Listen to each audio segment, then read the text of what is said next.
दोस्तों आज हम बात करने रहे हैं उत्तराखंड की एलटी शिक्षक भर्ती के रिगार्डिंग लेटेस्ट अपडेट के बारे में।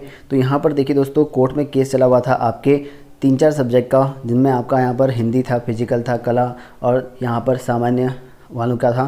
तो ये सारे केसेस पेंडिंग में थे और फाइनली यहाँ पर जो है कुछ केसेस पे सुनवाई हो चुकी है। जो सामान्य एसएसटी वाले केसेस है उस पर जो है डबल बेंच पे अटका पड़ा है, उस पर कोई अभी आगे की अपडेट नहीं है। तो जो अपडेट हमारे पास है 3 सब्जेक्ट बाकी जो बचे हुए हैं उन पर फाइनल डिसीजन आपका हो चुका है, जिनमें आपके क्वेश्चनों को लेकर था, जिसमें आपका हिंदी और फिजिकल वाले ने केस दायर किया गया था क्वेश्चंस को लेकर। तो अब इसमें एक क्वेश्चन ऐसा हो सकता है कि एक आध जिसमें अब चेंज देखने को मिलेगा। और क्या हुआ, क्योंकि कोर्ट में यहाँ पे इनकी सुनवाई थी 24 तारीख को, फाइनल इसका हो चुका है और अब आपको भर्ती का जो रिजल्ट है, नियुक्ति है, वो सारा का देने के आदेश यहाँ पर जो है कोर्ट के द्वारा जारी हो चुके हैं। और आपकी जो है भर्ती पर रोक हटा दी गई है, जो यहाँ पर कोर्ट में केस लंबित था आपका।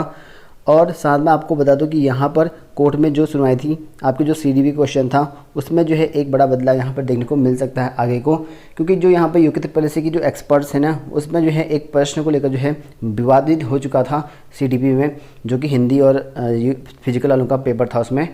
तो उस वाले में एक क्वेश्चन ऐसा था जिसमें आयोग ने जो है आयोग को जो है आदेश जारी करे हैं उनके एक्सपर्ट को कि उस क्वेश्चन को चेंज करने की बात की है, क्योंकि पहले आयोग ने कुछ और दिया था, बाद में करेक्शन करके कुछ और दिया था, जबकि अभ्यर्थियों ने आरोप लगाया था कि इसका आंसर कुछ और ही है, जबकि ऑप्शन 4 थे, 4 में से कोई भी एक ऑप्शन सही नहीं था। तो इसी वजह से क्या हुआ है कि वहाँ पर जो है एक्सपर्ट को कहा गया है, यूके ट्रिपल एस के एक्सपर्ट थे जो, उनको कहा गया है एक बार चेक कर लें और फिर से जो है आंसर संशोधित करके जारी की रिजल्ट करने की बात कही गई है। यानी कि आंसर चेक होगा, उसके बाद जो भी आंसर फाइनल उनके द्वारा कहा जाएगा उसके हिसाब से आपका जो यहाँ पर यूके ट्रिपल एस आपका रिजल्ट जारी करेगा इन सब्जेक्ट के फिर से। ठीक है, एक आध नंबर आपका ऊपर नीचे हो सकता है, अगर यहाँ पर क्वेश्चन डिलीट होता है तो कुछ ना कुछ चेंजेस देखने को मिल सकता है, जैसे फिजिकल है, हिंदी वालों का है, तो ये चेंजेस देखने को मिल सकता है।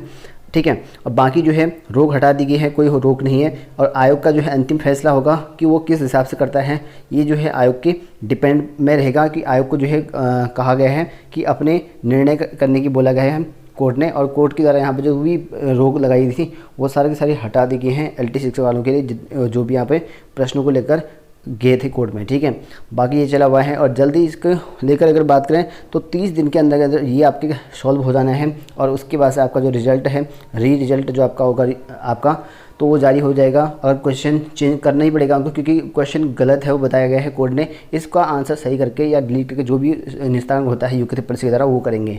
अब यार सिंपल सी बात है, 4 ऑप्शन में सही नहीं है तो कोर्ट ने कह दिया ये गलत है, ये हो नहीं सकता है, तो सिंपल सी बात है क्वेश्चन को डिलीट करना पड़ेगा। क्वेश्चन को डिलीट करने का मतलब ये है या तो सबको एक नंबर मिलेंगे या क्वेश्चन आपके हटा दिया जाएगा वहाँ से, मतलब कि किसी को नंबर नहीं मिलेंगे, एक नंबर सबके घट जाएंगे, तो रिजल्ट पे इम्पैक्ट पड़ेगा ही पड़ेगा आपका। ठीक है, तो ये हो सकता है आपका, तो ये कहा गया है कोर्ट के द्वारा। और फाइनल जो रोक थी आपकी हट चुकी है और जल्दी आपको जो है रिजल्ट आने के बाद लगभग जो है 30 दिन का समय दिया गया है।